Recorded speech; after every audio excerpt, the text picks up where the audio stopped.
Welcome to pizza. We're going to do the yeast first. All right, here we go. So first, you're gonna get 1 cup of warm water, about 110 degrees. Warm enough to touch, too hot, not too cold, otherwise the yeast will die.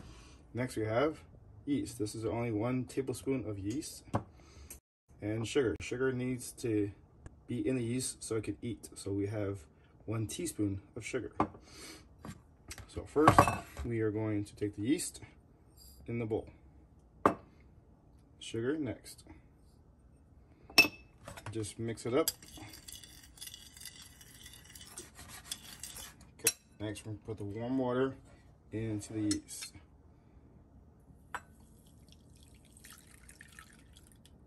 Okay, put that aside. Stir it to wake up the yeast and the sugar. We're going to let that sit for a little bit till it blooms or bubbles, and let that sit for now, and then we'll get the next ingredients together. Hello, well, welcome back. So now we have the yeast blooming. As you see that it's bubbling up, that means it's alive. That means that's great. So we're already starting good. Next, we're gonna get a big mixing bowl. We have our ingredients together here. We have a 1/4 cup of olive oil.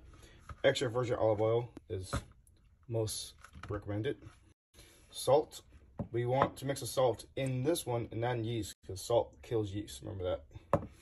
We have a 1/2 cup of milk. Whole milk is best. Any kind of high in fat milk is really good. And just 1 cup of regular tap water. And then 3 cups of flour. It depends on the temperature of the room. You may need more or less flour. All right, as we're gonna get started. We're gonna do it all by hand. No hand mixer. So we're gonna show you the techniques. First, we're gonna grab our water into the bowl. Next, we grab our milk. Now, you may or may not need milk, but milk is good for the dough to make it a little more silky. Next, our oil. Oil is the most important part. Get the oil in and ready to go. Next, we're gonna take half this flour here, just half of it to start. All right, half the flour is in. We're just gonna get our wooden spoon. I'm just gonna mix it together for a bit. Get all the ingredients together. Nice and slow. At this point is when I'll add in the salt.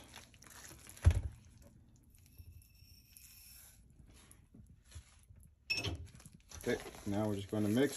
Get that salt really incorporated, so that way when we add our yeast in, the salt doesn't touch the yeast. So as you see, it's mixed well. We'll get the other part of our flour together. Now, depending on how much the room temperature, how much water we're putting into, how much flour we need, we're going to need a little more than 3 cups today. The 3 cups is our base. You'll feel it as you go on. Then we'll grab our yeast, and our yeast goes in.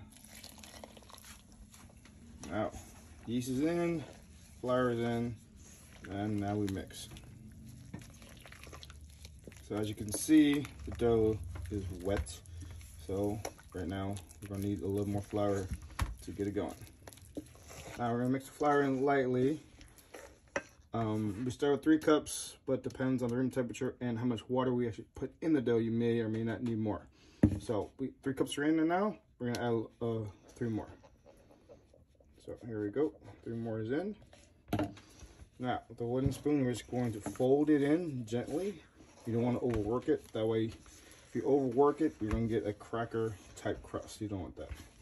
So as you can see, I'm moving the bowl, churning, moving the bowl and churning. And the flour and the wet ingredients are combining to like coarse like consistency. So as we mix, when we get to a point where we can't mix anymore with our spoon, we're going to come up here, grab our wooden board. This is giving me our service to do our kneading. So now we have our wooden board. We're gonna dust it with flour. And we're gonna get our dough onto the board. And this is the kneading part. We have some excess flour here, as we need to go. Make sure your hands are clean first and dust your hands with flour. Okay, So now we're gonna grab our dough and begin kneading. You can feel it as you touch it, how wet it is. If it's wet, you add a little more flour as you go along. So this is our kneading process. We just scoop on the bottom, press. You can see how sticky it is to my fingers. That means we need more flour. Underneath and scoop in. What we're looking for is a soft dough that's going to be a ball but doesn't stick to your hands. So we're gonna keep adding flour in. And here's the kneading part. So turn and press. We're gonna turn and press.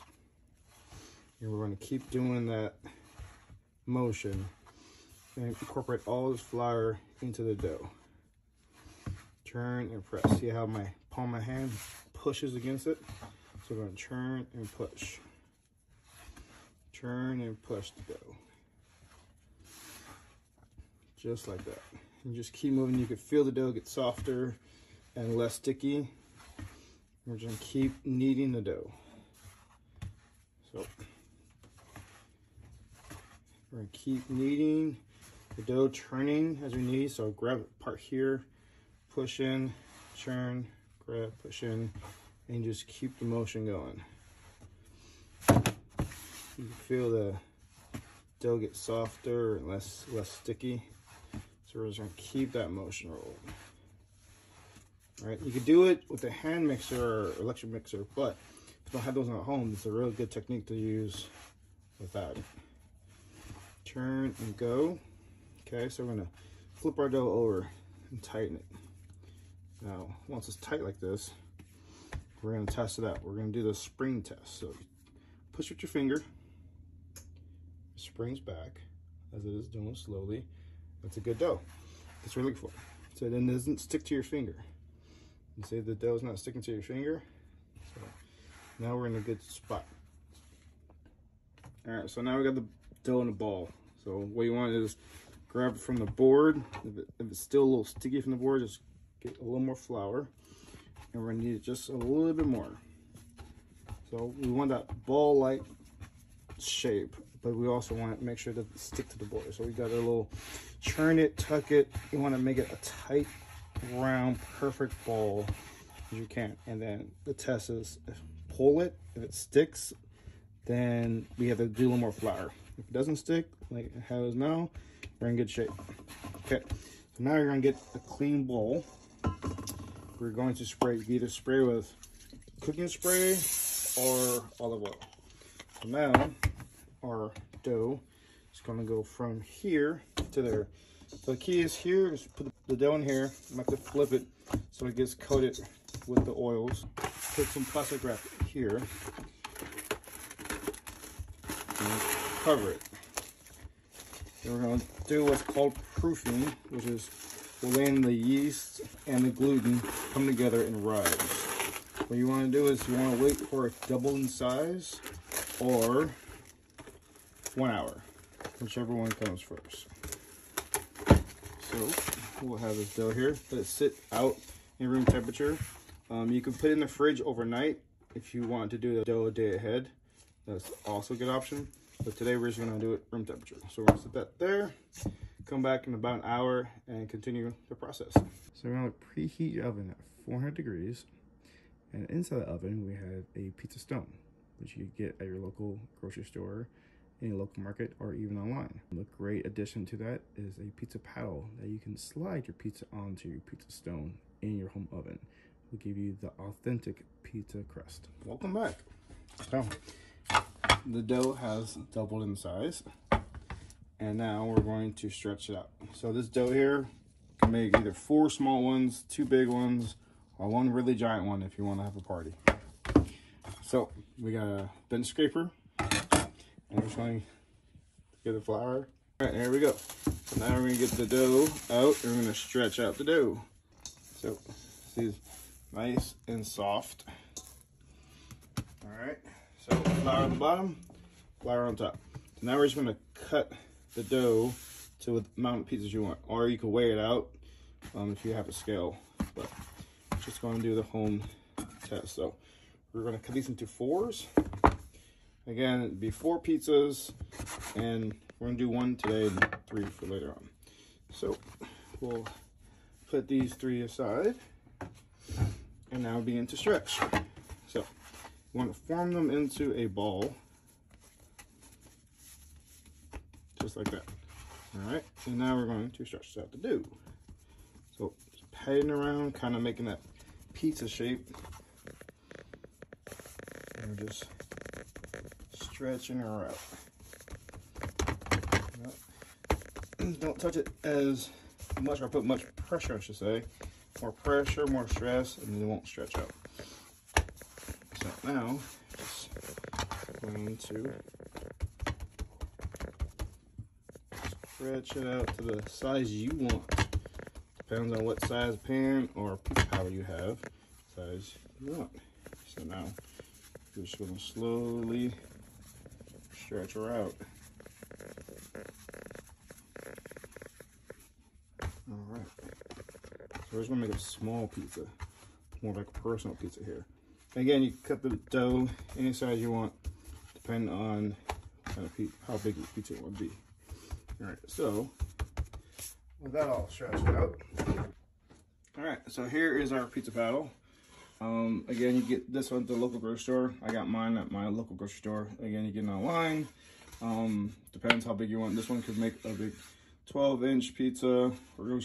Today we're just doing a small personal size. So this is great to slide in the oven when you have a stone in your oven. All right, so the dough is stretched out the way we want today.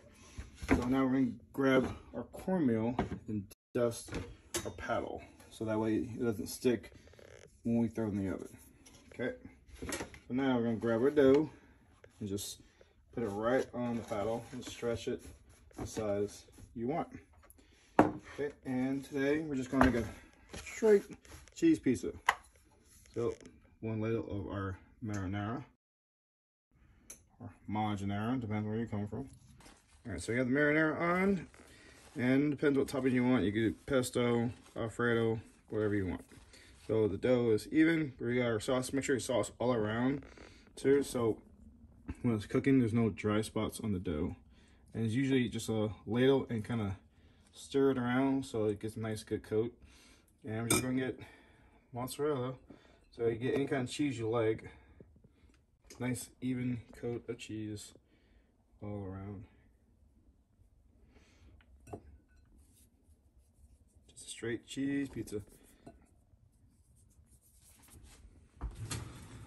And for just one touch, take extra virgin olive oil and I drizzle it right on top of the pizza, right before I put it in the oven.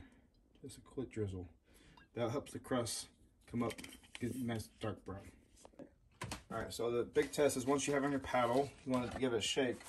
Once it slides, then you know it won't stick to your paddle. And again, if you don't have a paddle, you just have this on your sheet pan and throw that in the oven. So that's completely fine. So we're gonna use your paddle, shaking, it's loose. Then we're gonna travel down here to our preheated oven and open it up here. We're just gonna slide our pizza right in there and just gently let it go. All right, so halfway through cooking, we're gonna go down, check the pizza. If you see outside, on the back side is bubbling. So you wanna go inside the pizza here and just slide it to you. And we're gonna just turn it so the way it's evenly cooked on both sides. So it's cooking on this side here, I want the other side to get even. So we're just gonna halfway through the process, turn it, slide it back, and let it finish. All right, so our pizza is about ready. Just gonna slide it onto our pan. All right, so it depends how well you like your pizza. Some people like a darker crust, lighter crust. Here's just our basic cheese pizza. We're just gonna pizza cutter and cut it into 4s. Now, what you're looking for, good crust, and if you look at the crust, you get the air bubbles right there, and how fluffy it is and soft it is, and that is our crust. Thanks for watching, and tune in again.